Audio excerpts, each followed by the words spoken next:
there is no ideal time to start, Right. but then there is ideal time to finish the syllabus.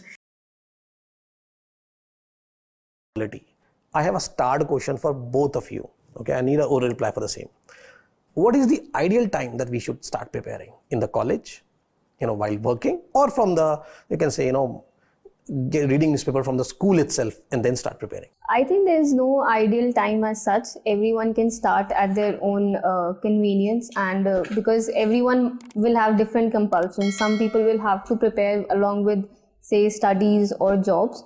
So there is no ideal time, but I think for most people, as I also started 1 year before the exam, would be a good time. Okay, it will suffice. I think very similar opinion, because there is no ideal time to start, Right. but then there is ideal time to finish the syllabus. Okay. So that 1.5 year of gap before you write the prelims, I think that is a very good time frame. So whenever it strikes that, okay, you want to pursue a career in civil services, give yourself 1.5 year or 1 year, which is a good amount of time. And I think that would suffice to attempt prelims and mains if planned productively. So it's not about when you start. It's simply that once you have started, you need to give the push and you need not give up, right? You should not even.